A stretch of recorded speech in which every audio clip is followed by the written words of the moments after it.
Welcome to The Pick List, the podcast for curious food industry minds. Every week, we bring you our pick of articles from the world of food and grocery retail and explore what they tell us about how our food industry is changing in these extraordinary times. We chat about the major news from nationals and big trade titles, but we also love unearthing gems from niche publications and sharing brilliant, quirky food stories that change the way we think about the food we eat and produce. I'm Julia Glotz. And I'm Laura Ryan. It's great to have you with us. Let's start the show. Hi Julia, how has your week gone? Hi Laura, very well, thank you. It's another busy week. I'm just preparing for a webinar that I'm hosting for the grocer on plant-based and the plant-based trend. Very interesting area. So that's coming up later in October. I'll put the link in the show notes. So if anyone's listening who's interested in that area, I think it'll be a really interesting discussion with lots of experts on the panel. And I should also say that I have another podcast that's just gone live. So I'm very excited that I'm hosting the Digital Shelfcast, which is a podcast put together by the team at eFundamentals, and it's very much focused on e-commerce. It's a monthly podcast that gives you lots of tips and tricks and great insight if you're interested in e-commerce. And again, I will be putting the link in the show notes for that. I'm looking forward to listening to that to see if it has as much northern banter as this one. Slightly less northern banter, I can definitely, I can say that. How's your week been? Yeah, great week, thank you. All roads for me at the moment lead to our Meet Business Women UK and Ireland conference, which is taking place on the 13th of October. This was our physical conference planned for April, and no surprise we're running it virtually. But we've got loads of different interactive options on the day, which it'll be interesting to see if hopefully we won't have to, but if we have to use them again next year to trial them on the 13th. So really looking forward to seeing our UK and Ireland community then. And we've got a great show lined up today, haven't we? We do indeed. We're joined by Josie Morris from Woolcool. Woolcool is a really interesting, innovative packaging company that works with a lot of food producers and food suppliers who are sending out online food orders. So she's got a great perspective on what's been happening in the food and grocery space since COVID. We've had some fantastic feedback on the pick list again this week. Please do like and subscribe through your normal podcast channels, and let's start the show. Josie, welcome to the show. We're really pleased to have you on. Thank you for inviting me. I've been very excited about this. Excellent. Why don't you briefly introduce yourself and tell our listeners how you're connected to the food industry? Okay, so I'm the managing director of a packaging company. So packaging, maybe not directly food, but a packaging company that produce insulated packaging using sheep's wool, but for the shipment of food in the post. So from a link point of view, we have pretty much 80 to 90% of our business is working with food companies who ship out food. And you must have had some interesting times in the wake of COVID and the sort of massive increase we've seen in online deliveries. Tell us a little bit about what impact that's had on your business. So we've been really fortunate, and I'm very humbled and grateful for that fact, really, in that we've actually kind of it's had quite a positive effect. Our customer base is basically people shipping food online, and what that means is more people have tried to access food online because they've been stuck at home and they can't go to the shops, or they've been isolating. And so I think it's accelerated a market that was already there. And we supply packaging that allows those online food companies to send their food chilled overnight to nationally, basically. So as you can imagine, everyone buys cheese online now, therefore they need our packaging. So it's been, as I say, positive impact. So, we're very grateful for that. Yeah, and it's great to hear a positive story as well, because I think there's so much, we talk so much about some of the, obviously really significant negative impacts from the crisis, but it's actually really nice and encouraging to hear that, of course, there are businesses like yours that really have managed to turn this into an opportunity as well. And you've brought a very interesting selection of articles for us to discuss as well. Why don't you tell us about your first pick? Okay, so my first pick, I'm a massive fan of food, and I'm a massive fan of trends and new foods coming through. So I thought I'd look at trends, and the first pick I've got is from The Grocer. It's by Ellis Hawthorne, and it's 5 trends that will shape Christmas 2020 according to Marks and Spencer's. One of the other reasons I picked this was because I think Christmas is going to be a bit different this year. So I thought it'd be quite interesting to look at what the supermarkets are thinking are going to be the trends for this year, and get some ideas for myself, really, from what I can do for Christmas this year as well. And what were some of the trends that really caught your eye there? What stood out to you from that article? So there's a couple that I'm quite excited about if they happen. There's one concept called mini masses, and it's around, I guess, people looking with smaller gatherings happening. So I've kind of taken that they're saying that with smaller gatherings, you have more gatherings, so maybe you have 2 or 3 gatherings, and you have more food. So, and then you might have different selections of food, so maybe food that's a bit easier to cook. And kind of alternatives to the big turkey. So I thought that's quite interesting, trying different types of meats maybe, or even for the vegans or for the vegetarian options, is looking at different types of options there. And probably the scratch cooking, people who have been at home, really looking at, they've kind of maybe got a passion for cooking because they've had a bit more time, not with commuting into work. So, people maybe challenge themselves a bit more, and going for like the homely Christmas. And a shout out, I think, to the gin index. People drinking more gin, more specialist gin, which I'm completely on board with. Yeah, that one definitely caught my eye as well, and I love the they've got, I think M&S in particular have done some really beautiful packaging with some of their gin ranges as well. Yeah, I might give them my address at this point for M&S. Those of you that follow me on Twitter will know this time last year, or probably at October time, I was on an absolute mission for their snow globe gin. I probably went around about 6 or 7 stores because I thought, I want this gin. But you just couldn't find it anywhere. So much so, I even had my dad parked outside my local M&S at 8 a.m. in the morning when the delivery came to try and get hold of it. And it was like, so we only get 10 bottles every day, and lo and behold, he couldn't manage it. So when the new Snow Globe gin came in over the summer, I bagged some of that, but I was really intrigued by the article about the new gin with the light bulb in it, and unsurprisingly I've bought some of that as well. But the price differential, it's £15 for the normal Snow Globe gin, but with a little light bulb in it, it's £18. So how you can premiumise a bottle of spirits like that with just putting a simple light bulb underneath, and how much social media traction that's had is absolutely phenomenal. And who would have thought it, bringing a bit of theatre to a spirits category? I think it's done them a world of good in terms of coverage. Yeah, I'm very impressed that you are already. It's October, early October, and you're already on the case for your for your Christmas merchandise. You're way more organised than I could possibly be. That's all I've bought. I think I heard you say summer. You bought your gin then. But I think that was summer. So maybe a few more months ago.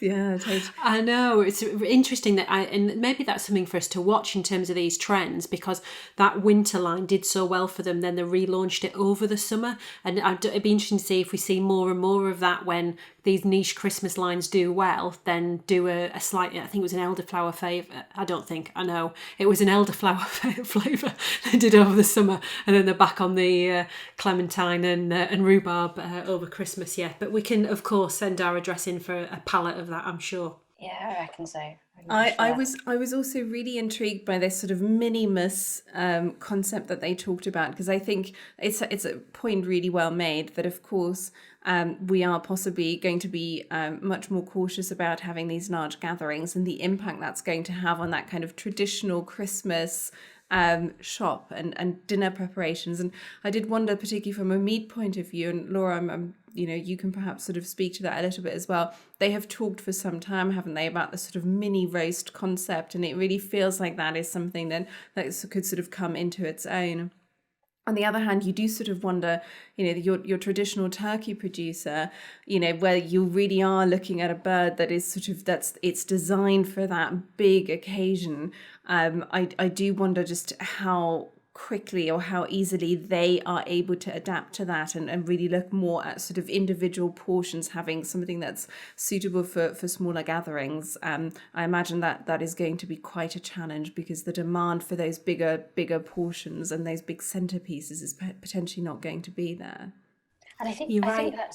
that's the challenge, isn't it? Really, with anything like this, is the offset of it. So in some ways, I say it's really exciting about a slightly different Christmas, maybe, but then at the same time, there's the traditional industries that are built on this. It's interesting, my local butcher's already sending an email saying if you've got a turkey to order, get your order in by the end of November, and bringing dates forwards. And I feel like every year we always hear about the turkey shortage. So I think you're right, these big birds may be challenged, but I think the market will be okay. It'll be interesting on the beef side. You're right, Julia, this mini roast concept's been tried to get away for a long time. And I think it'll do well, and it's an opportunity that, and as it's mentioned in the article, M&S are great at MPD in the meat category, and I guess across their whole store. And I know the other retailers get a lot of inspiration from them, but that whole carcass utilisation point and putting more labour into the product, when online you can't have people shoulder to shoulder, that's going to be really, really costly, I guess, to the supply chain. So as we've seen in the press over the last couple of weeks, consumers are going to have to be paying more for some of these products, and I suppose willing to, if it feels like a premium offer. But post Christmas and into January, what does that look like? It'll be interesting to watch. I think you mentioned, Laura, about the packaging side, and I think, I'm going to say this, I'm from a packaging company, so I'm sorry, but actually that's where your premium comes, isn't it? That's what you were saying about the lights, is actually sometimes the thing you pay for is that feel, and if you don't get that feel right, you then look at what you're buying and say, well, actually, it is worth an extra pound or two to have light in the gin. It's a centerpiece, it's Christmas, you celebrate. Julia, what's your first article this week? So my first pick this week is from Sifted, and it's an article called Totem, a new twist in the food delivery space. It's an article that basically looks at a Paris-based startup called Totem, which is looking to shake up workplace snacking. And the way it's doing this is with unmanned mini convenience stores that are deployed in offices. They have about 100 of these stores deployed already in France, and they've just secured some new funding to finance further expansion. This article caught my eye for a couple of reasons. So first of all, I think it fits in with a really interesting ongoing conversation that's happening about the evolution of workplace eating and snacking, and particularly in light of COVID, of course. Secondly, I've also just had an article published in The Grocer about vending machines, which I'm going to plug here, and really looking at sort of next generation vending. So this whole area of unattended retail, which is really what concepts like Totem are sort of falling under as well, I think is a really interesting area at the moment, and I think it's getting a lot of interest. Totem, this particular startup, has a really interesting angle on the whole sort of area as well. They're obviously seeing an opportunity in light of COVID, with workplaces really having to rethink how they supply a quality range of food and drink to office workers at a time when those workers perhaps don't want to go out on their lunch breaks, they don't want to go into stores, they don't necessarily want to go to a canteen if a canteen is available, because you've got food out in the open, and there's obviously, quite a lot of touching and interaction around food as well. So what Totem does is it allows you to offer a range of products unmanned in a sort of unattended format. But they're doing this through a subscription model for employers, which I thought is really interesting. We see quite a few of these unattended retail concepts in workplaces where essentially you have an app and you do pay as the employee for whatever items you buy. That's not how they're doing this here. They've really set this up to be a staff perk, essentially. The employer pays a subscription fee, which sort of covers them for a range of snacks and foods. And then the products are free at the point of purchase for employees. And they say this model that they have developed is significantly cheaper, obviously, than a traditional workplace canteen or cafeteria. But crucially, they are claiming that it also makes them cheaper than the sort of internet-connected smart fridges that we're seeing for some of these unattended retail concepts. They're also seeing quite an interesting opportunity in allowing employees to have other food items delivered to their workplace via Totem. So the idea being that if Totem is already coming to your workplace once a day to deliver snacks, why not add a meal for tonight or a few grocery essentials to your order and have them conveniently delivered to work, so you don't really need to be going out for those purchases. And importantly, because there's a sort of existing channel and an existing relationship between your employer and Totem, you as the individual worker don't need to pay for delivery either. So it's a really interesting model that I think speaks to just how many new business models are emerging around online food delivery, online grocery delivery. I mean, Josie, we talked about this right at the beginning and some of the sort of increase in demand that you have seen, and just how many new players are trying to get into that area as well. Obviously, the big online food delivery giants like Deliveroo and Uber, but also startups that are sort of seemingly operating in quite different spaces, workplace snacks that are actually seeing an opportunity to funnel some of that demand through their channels as well. So really an interesting one to watch. What did you make of it? I mean, I have to say there's quite a few comments I have around it, but so I think the subscription model is really interesting within the food sector. I think it's a model that has been kind of encouraged by some of the online food recipe kits. So I think, like your HelloFreshes, your Gustos, particularly HelloFresh, where you have a subscription following like a Spotify style, and now obviously iTunes have gone into subscription, and I think the subscription model within food is quite interesting. And as you say, particularly with this one is it doesn't become a subscription that an individual signs up to. It's a company one. Now, having the company I have, actually it's quite an attractive one, because often we have a chat about the fact we're hungry, or we've got a vending machine but it doesn't quite have everything people want. Actually, could it be something that would add value? And also, I am quite an advocate for people coming into an office. I think it's important for social interaction. So when they do choose to come into the office, working from home, getting that balance is actually, there's something they get a bit of a perk for that as well. Laura, what's the first article you've picked for us? My first article this week's from The Guardian, and it's entitled "Second COVID-19 Wave Could Be the Knockout Punch for UK High Street."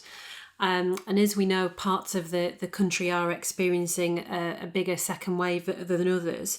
And as we also know, the high street has been under pressure for quite some time. And this article is a bit of a deep dive into what that, perfect storm looks like, and also reflects on a piece of research by the Global Property Development Trends, an annual report which looks at what's happening out there in the UK high street.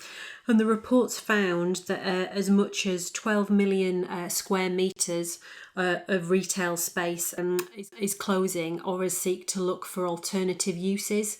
And I'm really interested when it talks about alternative uses, what that could be, and the article gives a bit more information. So it's saying 38% of executives have already switched their retail properties to other uses, whilst a further 57% are considering doing the same. But further into the article, it's saying sometimes there's no alternative for repurposing, and as much as 10% of retail floor space that might need to be repurposed in the short to medium term could be or much higher in major cities eventually.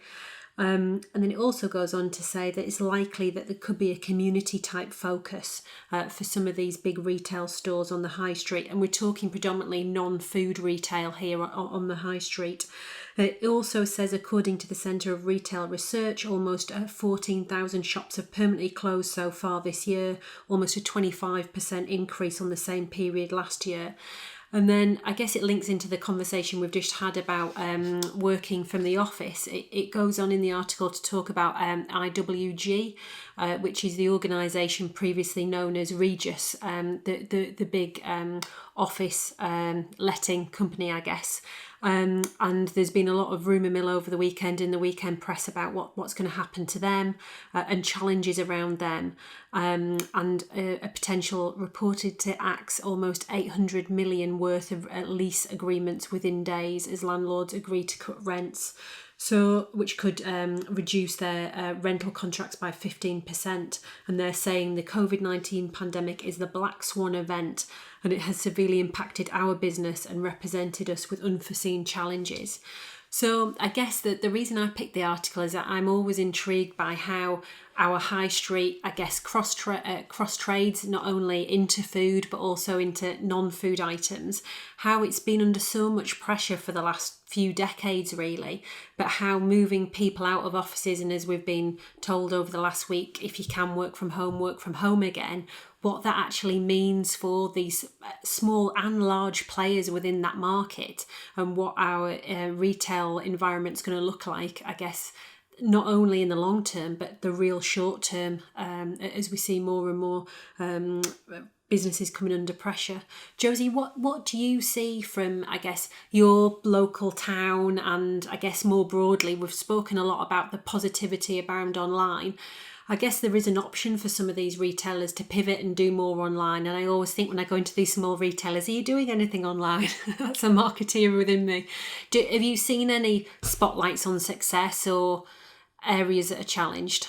Yeah, I mean, I think this is going to sound crazy from someone who sells into the online food sector, but I really hope that the online doesn't overtake high street. I mean, for me, the high street's where you go. It's traditional. It's where you go to try something on, or it's where you go to have a coffee with a friend. You know, it's got a lot of emotional, I guess, nostalgia feel to me. And I think I'm someone, I actually don't like buying online. I like to physically see something in front of me. Don't get me wrong, there are a lot of things I buy online too much sometimes. But I think from a personal point of view, and seeing the town centre near me, you know, actually it's not too bad, but you can see it. You know, there are boarded up shops now. There are people who are saying, oh, don't know if I'm going to continue. I was part of a local area board, and already even before COVID, the north area of the town was pretty much gone. So I think in some ways, as I was saying before, it encourages creative thinking. But the flip side of that too is you have to have individuals with creative thinking, or to have the confidence to do that. So, I mean, I mentioned about a restaurant. There's a couple of restaurants we now supply to that have pivoted. So they've done that, where they've gone, well, I tell you what, you know, we can't have people in, so we'll send it out. And I don't know if you guys seen that up your way. You know, you see takeaways and things doing deliveries and all sorts that perhaps they wouldn't have done before. Yeah, I'd say that's definitely what's been happening, I think, all over the country. I mean, they've been, you know, here locally here in Newcastle, there've, you know, been some really creative restaurants that have, you know, found a way to not only just embrace online, but also really kind of adapt their menus, because I think that's part of it as well, isn't it? You know, there's certain types of menu items and food items that sort of naturally lend themselves to online delivery, but depending on what you make, actually that transition isn't that obvious. And I think in some cases we have a local place here that, you know, did sort of bao buns and found that they just did not travel well at all, so they pivoted to doing sushi instead, and completely kind of reinvented the menu, actually sort of almost had a kind of pop-up concept within their normal restaurant space, purely because they clearly recognized that transition to online needed to happen, but the offering they had, the product range just wasn't suited to that. So I think it's put huge pressure on people to be that agile and be that creative. And as you say, I think, of course, it's wonderful when that works and when people have the ability to do that and have a product range that allows for that. But will be lots of businesses that are good businesses and viable businesses where that pivot isn't as easy, and they have been caught out massively by the disruption. Yeah, totally. And we've seen that probably in a couple of scenarios where, personally on the high street, as I was saying, where some really great businesses but maybe don't have the support or even the knowledge or base or even the cash in the bank to bring someone in to help with those kind of things. Josie, what's the second article you've picked for us? Okay, so this might be obvious being linked to wool, but actually I wanted to draw attention to this one, which is Farmers Weekly, and it's Back British Farming Campaign Bills as Trade Talks Continue. And I think for me, this isn't about Brexit and whether you agree with Brexit or not. This actually, for me, when I came across this article, something I've kept an eye on, which is backing British farming.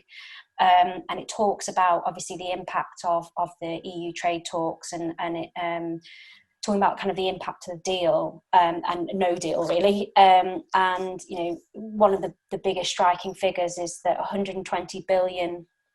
The agri-food sector is worth 120 billion pounds to the national economy each year, and it employs more than 4 million people.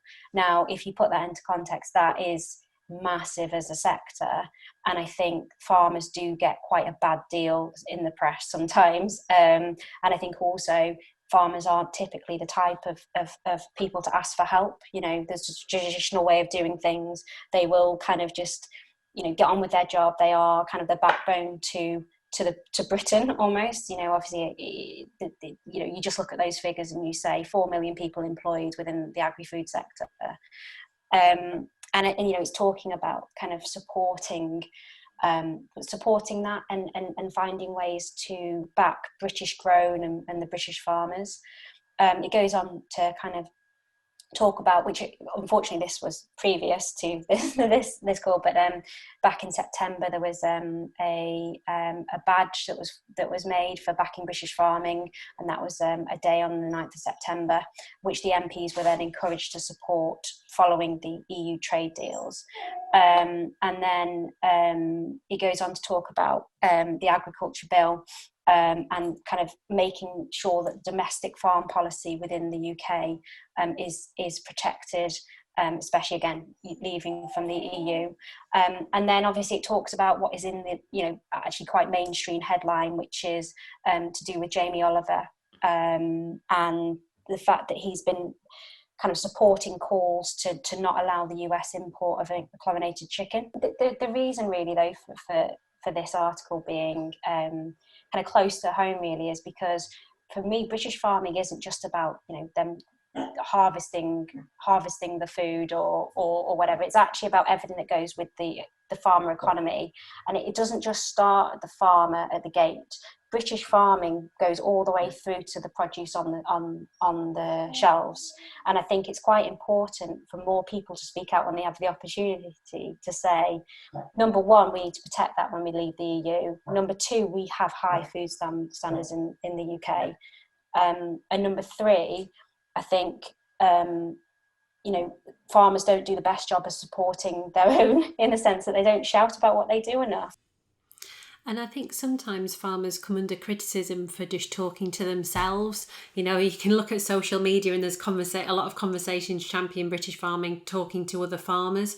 So the campaign that the NFU pushed earlier this year in terms of getting signatories for standards and tipping over 1 million for that, I guess was amazing, really, to cut through into mainstream consumers and get them engaged. And as you say, the video that Jamie Oliver's heading up, and it's interesting, that video, in terms of it's a lot of chefs, which is quite, I know there's been some criticism that it should be more farmers on that, but it's nice to see, because realistically it is going to be that food service area which can be buying this product. The retailers, if we do open ourselves to chlorinated chicken and hormone beef, retailers are already trying to differentiate on the fact that we're only British, but it is that food service area that I guess has more autonomy to buy different standards of products. So it's interesting to see them heading it up and getting traction at consumer level. A lot of coverage in the Daily Mail as well, which is interesting that it's getting red top title coverage, not just in the broadsheets. I think it wasn't just the Mail, which, as you say, I think has actually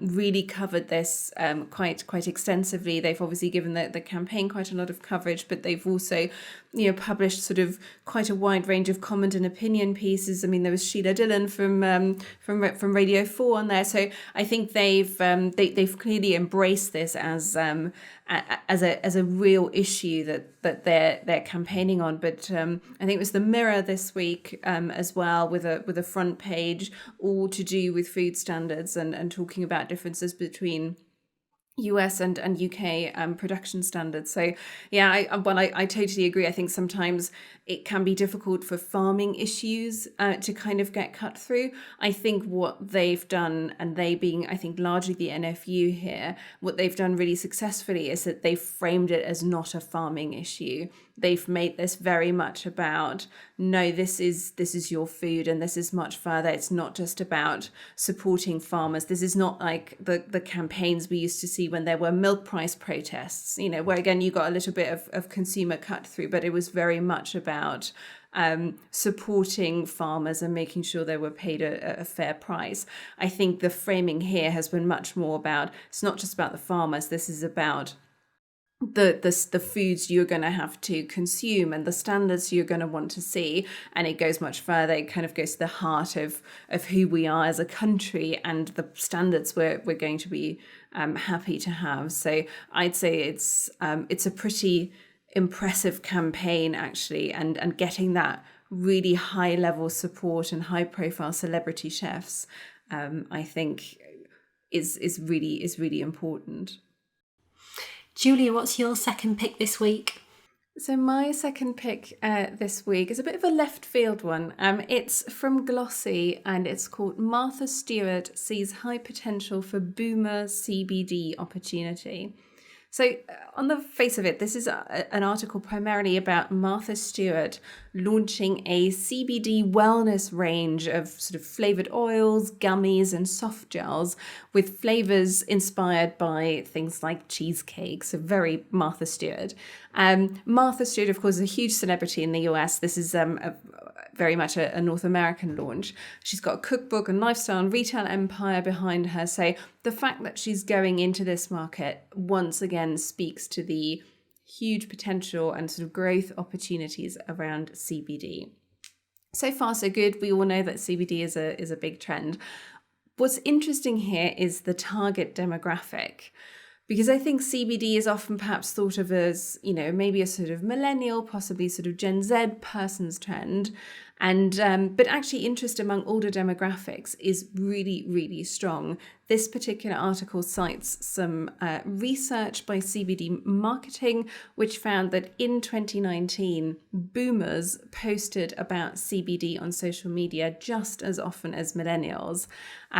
Slightly in sort of slightly different contexts, less as a sort of day-to-day relaxation thing, much more fitting in with the sort of trend around healthy aging. But it is a trend that's really front of mind for some of these older demographics as well. But the branding and positioning of a lot of CBD products doesn't necessarily resonate with that demographic, the article points out. There are also some trust issues. This is a new market. It's a very crowded market. You have lots of new brands coming into the market. So consumers don't always quite know what to trust. They're not necessarily sure what products to buy into. And this is where a name, a brand like Martha Stewart can really make a difference. She's not the only celebrity to be doing CBD lines, of course, and she's not even the only one to sort of try and go after that older demographic. But she's probably the biggest name to have done so to date. So there's an expectation that it could really change perceptions of the category. And that's sort of perceptions among consumers, but also crucially with retailers. One of the points the article makes is that lots of big retailers are still a little bit nervous about the CBD category. They're nervous about the regulatory landscape. They're nervous about the speed with which the category is sort of developing and just how many new brands are coming into this area. So having a big mainstream name like a celebrity like Martha Stewart attached to a launch has the potential to also make them feel a little bit bolder about pushing into that category and really trying to target sort of mainstream older consumers as well. So I thought it's a very interesting piece around just how these trends are relevant to a whole range of different age groups, and also did make me wonder what the sort of UK equivalent of Martha Stewart endorsing or creating a CBD range for that demographic would be. I don't know, Josie, can you think of someone who you think would be able to kind of move the dial to that same extent? Do you know what? The first person who came to mind was Judi Dench, and I don't know why. Maybe That Helen would be Mirren. a coup. Yeah, or Helen Mirren maybe. In fact, I think Helen Mirren's probably a little bit more of a risque Judi Dench, isn't she? So I would say Helen Yeah, Mirren. she's quite naughty, isn't she? Yeah, Martha Stewart's quite an interesting one, isn't she? As a character, I think she's got that kind of slightly edginess to her, obviously, but then she's also got that mumsy kind of American soccer mum feel. So I think in some ways this sits perfectly with her. But if it's something that's going to help, whether it improves quality of life, whether it's improving of skin conditions, whether it's improvement of joint issues, anything like that, I'm very much behind kind of the more, I guess, natural medicines. I think you touched upon regulatory. And I think, obviously what we were just saying about the meat and all that is, there is always a risk with these things, isn't there? That you get the dodgier brands coming through. And I think that for me, I'm all for these kind of natural remedies. But I think there's also got to be some form of fast regulatory guidelines coming through from that. You're more aspirational than me. I was going to say Mary Berry. Oh my God, yeah, Mary. She can use it as an ingredient, but she'll probably be a bit cheaper than BAFTA winning Helen Mirren. I'm not sure, she's quite sought after. Laura, what's your second pick for us? So my second pick this week is from Business Insider, and it's pandemic pallets filled with stockpiled items are reportedly gaining popularity at grocery stores ahead of the winter months. And this is a US article running off an earlier Wall Street Journal report from this week. And this is marching from the fact that 21 states in the US have growing COVID cases. That's, I guess, similar to what we're experiencing here in terms of some regional growth in COVID over here. And I guess what that is meaning for the grocery supply chain.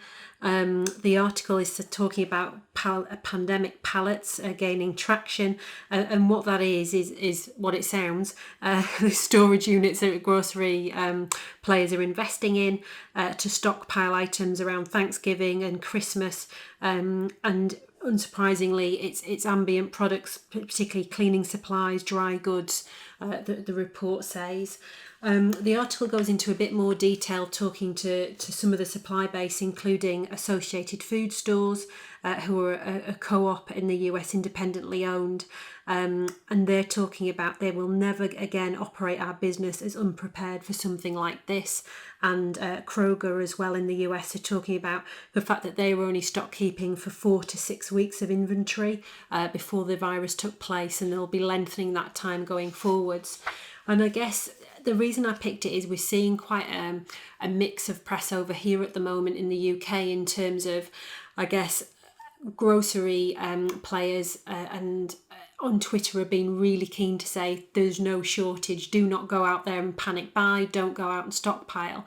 But I guess as soon as that gains traction and it's covered in the mainstream press, then all of a sudden there's hype around panic buying, and if that's actually happening or not will remain to be seen. But you're getting players like Morrison's putting limits on items such as toilet roll again already.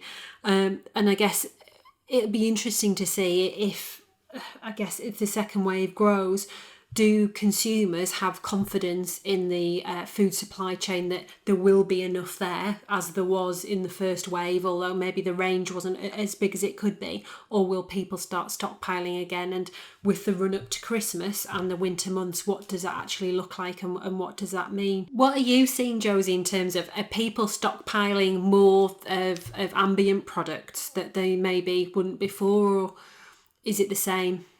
I mean, I think probably if you go backwards a little bit to when the first wave was here. I'm saying first wave, though there is a second wave, and we saw not necessarily stockpiling because a lot of our produce is fresh. So we were seeing like mass buy of all sorts. So cheeses, dairy, like really obscure foods, caviar. Suddenly like the caviar companies were absolutely snowed under, and you're like, well, where are all these people coming from? Where were they buying the caviar before, or were they buying caviar before? So I think you saw a bit of like a shift to specialty food maybe, and whether that was some of the delis were shut, I'm not sure. But I think second wave, the thing I kind of foresee what may happen is all the things that people couldn't get hold of in the first wave because of panic buying, I think they're going to panic buy those again. And I think this is where this is interesting, because it's a really, actually what they're saying is these are the things that were popular before. This is what I've read from it, is these are the things that were popular before. We're going to stockpile some of them and, have those elements there. And I think my thought is, couldn't get hold of risotto in the local supermarket for about 4 months. But is everyone going to go and buy risotto, because they couldn't get it 4 months ago? How often do you have a risotto? I don't know. But yeah, I think that's then the thought I think might happen. But we mainly see it in the specialty food, actually, is where the came, which is quite interesting, really. That's really interesting. And you think pandemic pallets, that takes space, and where's that space going to come from? But as ranges have been rationalised, it'll be interesting to see if we see some of the normal front of the supermarkets rolled over into more warehousing type look and feel that'll have these products. What do you think, Julia? Yeah, I do think it's such a difficult balancing act at the moment. As you say, you obviously as a retailer do want to be taking extra precautions. The fact that, of course, the way you look at inventory will have been changed by this experience, I think is only natural. I think supply chains actually were pretty well prepared and did a very impressive job first time around. I think they're going to be even more prepared for whatever happens next. I think the challenge, of course, is that, we did have Easter in that sort of first wave period, but now we're looking at Christmas. You are also, from a US perspective, of course, you've got Halloween, you've got Thanksgiving, you've got a lot of, big seasonal events that are really, that already put these sort of inventory and stock keeping systems under pressure. So to then add additional bits of kind of pandemic planning into that, I mean, that's certainly no easy feat.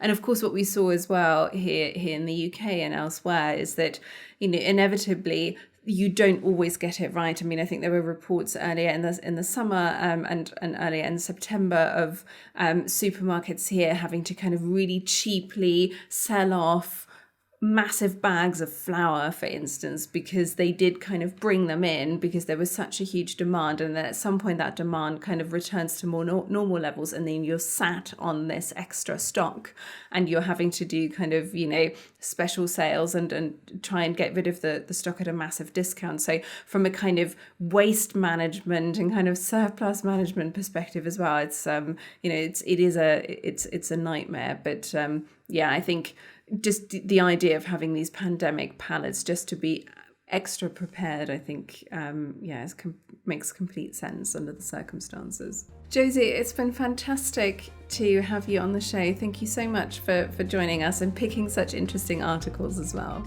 Yeah, thank you so much for having me. I really enjoyed myself. It's been great. Thank you. That's all we have for you this week. Thank you so much for listening. You can find links to the articles we discussed in the show notes at thepicklist.co.uk. If you enjoyed our show, please subscribe, give it a rating and leave a review.